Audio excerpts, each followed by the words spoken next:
কে গরিবরা? কি অবস্থা তোমাদের? কোথায় যাবা? দেশ ছেড়ে পালাবা? পালানোর রাস্তা নাই কিন্তু। আজকে সারাদিন যাবৎ ফেসবুকে একটা বিষয় খুবই ভাইরাল।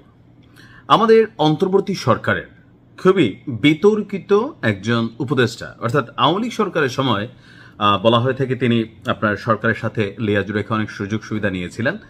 আবার যখন তিনি অন্তর্বর্তী সরকারের মধ্যে কানেক্ট হলেন সংস্কৃতি উপদেষ্টা, অর্থাৎ আমাদের মোস্তফা সরোয়ার ফারুকী, তো উনি অ্যাপয়েন্টেড হওয়ার পর ওনাকে নিয়ে পিনাকি, তারপর হচ্ছে সাংবাদিক ইলিয়াস, অনেকেই অনেক ধরনের সমালোচনা করেছেন, কিন্তু ডক্টর ইউনূস তিনি তাকে তার ক্যাবিনেটে একদম শেষ দিন পর্যন্ত রেখেছিলেন।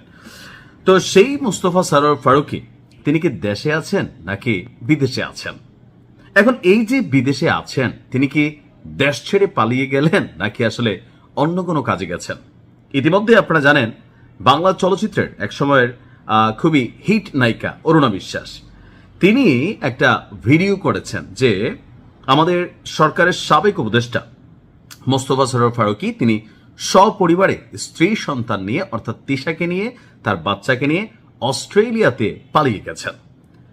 এখন অরুণা বিশ্বাসের এমন বক্তব্যের পর মুহূর্তের মধ্যে পুরো ভিডিওটা ভাইরাল হয়ে গেছে। আওয়ামী লীগের তারা খুশি, এই যে দেখো তুমি বাকিরা কোথায় পালাবা, সরোয়ার ফারুকী তো পালাই গেছে। তো আমরাও প্রথমে ভাবলাম যে আসলে পালাই গেছে, কিন্তু পরবর্তী সময় আমি দেখলাম মোস্তফা সরোয়ার ফারুকীর যে অফিসিয়াল পেজ, সেখানে ঘাটাঘাটি করে দেখলাম যে না, তিনি পালান নাই। অর্থাৎ তিনি অস্ট্রেলিয়া গেছেন সত্যি, তবে দেশ ছেড়ে পালিয়ে যাননি। তিনি তার যে বক্তব্য, যে একটা মহল তাকে ঘিরে বক্তব্য দিচ্ছে যে তিনি দেশ ছেড়ে পালিয়ে গেছেন, বেসিক্যালি তিনি একটা কাজে গিয়েছেন বা ছুটিতে গিয়েছেন, এবং সেইখান থেকে নির্দিষ্ট সময়ের পর তিনি আবার বাংলাদেশে ব্যাক করে আসবেন। তো তাহলে এই যে প্রোপাগান্ডা বা এই যে আওয়াজ টাওয়াজ আসছে, কারণটা কি? কারণটা হচ্ছে আমাদের অন্তর্বর্তী সরকারের যে পররাষ্ট্র উপদেষ্টা সাবেক তৌহিদ ভাই, তিনি কিন্তু অনেক বক্তব্য দিয়েছেন, যে বক্তব্যগুলোকে ঘিরে এই সরকারের বা এই সরকার না, মানে অন্তর্বর্তী সরকারের অনেক কিছু, যে কিচেন ক্যাবিনেট প্রতি মঙ্গলবারে সেখানে বিশেষ মিটিং হইতো, সেই মিটিং সম্পর্কে সরকারের পররাষ্ট্র উপদেষ্টা তো দূরের কথা, অনেক উপদেষ্টারাই কিছু জানতো না।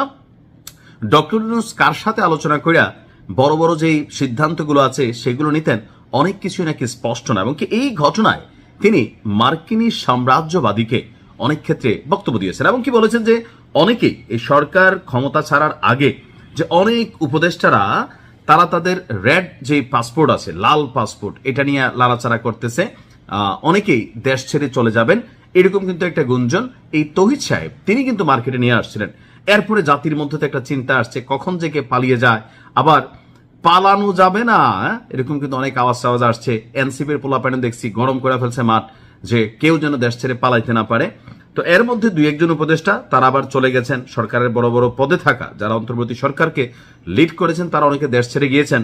এখন কেউ যদি স্বাভাবিকভাবে দেশের বাইরে যায়, তার নিয়েও কিন্তু ভেজাল লাগে। যেমন আমাদের কয়েকদিন আগে রাষ্ট্রপতি যিনি আছেন, তিনি তার চিকিৎসার জন্য যুক্তরাজ্যে গেছেন, তো সেখান থেকেও কিন্তু একটা আওয়াজ চলে আসছিল যে পালাইছে রে পালাইছে, রাষ্ট্রপতি পালাইছে, কিন্তু তিনি আবার ফিরেও আসছেন। তো মোস্তফা সরোয়ার ফারুকীর বিষয়টা হচ্ছে যে এই সরকারের সাবেক সেই সরকারের অনেক উপদেষ্টারা দেশ ছেড়ে গোপনে পালিয়েছেন, অনেকে ফ্যামিলি সহ ওইখানে সেটেল হয়ে গেছেন।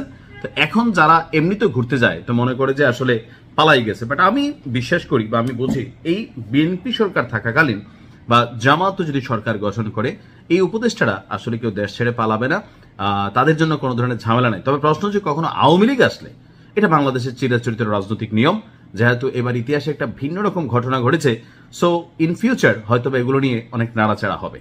তবে রাইট নাও মোস্তফা সরোয়ার ফারুকী তিনি পালান নাই, তিনি অস্ট্রেলিয়া আছেন, এমনকি খুব শীঘ্রই ফিরবেন। আমরাও দেখি তিনি কবে ফিরছেন। ভালো থাকুন।